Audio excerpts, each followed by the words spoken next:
In this video, I'll be demonstrating the three muscles which can be a cause for lower back pain and tight lower back. I prepared three tapes which represent each muscle. Red one is quadratus lumborum. This beige tape is gluteus medius. This blue tape represents piriformis. I will be explaining one by one. Let's go to the red one. This represents quadratus lumborum. I love this muscle personally because if quadratus lumborum gets tight, this inhibits the movement of lower back, pelvis, and this can create tight lower back and this can create lower back pain. Let's look at attachment of quadratus lumborum. It attaches on the 12th rib. This one is 12th rib and iliac crest. And it also attaches on the transverse process of lumbar spine. So basically, it attaches on the rib, pelvis, and lumbar spine. And a few fibers attaches on the ligament of pelvis, which is iliolumbar ligament. This sounds very important, right? Because ligament is a support system for joint. Then this muscle attaches on ligament. So if quadratus lumborum gets tight, which also can inhibit the ligament, right? And a few more interesting about quadratus lumborum. This muscle is very close to psoas. Psoas is very important for lower back movement and hip joint movement. So quadratus lumborum and psoas is like very interconnected. So if one of these muscles got tight, this can affect the other one. If quadratus lumborum gets tight, this can affect psoas. If psoas gets tight, this can affect quadratus lumborum. This is so important muscle for core. I cannot emphasize enough. I love this muscle. So next one is this beige tape. Remember, this is gluteus medius.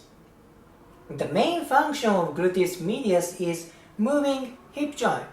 Abduction, opening up leg, or extension, flexion, and rotations depends on the fibers.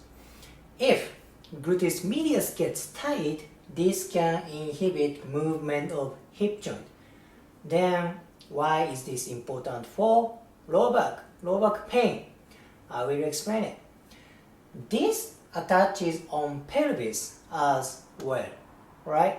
If gluteus medius gets tight, this can inhibit hip movement and pelvic movement. If body doesn't move, it can create pain or tightness, right? If you don't move a very long time, it can create tightness, right? If you sit in front of computer for 8 hours, your shoulders get tight, right? So if gluteus medius gets tight, hip joint doesn't move, pelvis doesn't move. If pelvis doesn't move, lumbar spine doesn't move. Then it can create tight lower back. And it also can be a cause for lower back pain. Gluteus medius is very important for both hip joint, pelvis. Then this tightness can create tight lower back and lower back pain. The last one is this blue one. This is piriformis.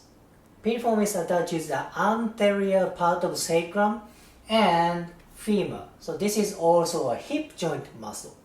But what's different from gluteus medius is piriformis attaches on the axial skeleton, which is sacrum, right? The most of hip joints attach on pelvis, then go to femur. There are two exceptions, piriformis and psoas. These two muscles originate from axial skeleton. What matters? If piriformis gets tight, it inhibits movement of hip joint, like gluteus medius. Then it can directly affect movement of sacrum. sacrum doesn't move a lot. It has very tiny movement, very tiny. But this tiny movement is very important for walking, running, just a standing position, any kind of movement or position. This is very important place. Then piriformis attaches on sacrum. If sacrum gets tight, it can pull sacrum this way. Not this big movement, but it can pull the sacrum this way, and it can create dysfunction. Movement of sacrum is inhibited. Then what happens? Sacrum and lower back are connected. If sacrum doesn't move, lower back doesn't move. Then it becomes tight lower back and lower back pain. So these three muscles are very important. Oftentimes I work on these three muscles if people suffer from lower back pain or tight lower back. I want you to understand this thing. These three muscles are not only cause for lower back pain. Lower back pain is very complicated symptoms. Maybe it can be from visceral function, or nervous system is irritated, or other muscles can be cause for lower back pain. So I want you to understand these three muscles are very important, but these are only the few aspects which can be a cause for lower back pain. So this is today's video. If you liked it, please like, comment and subscribe. See you in next video.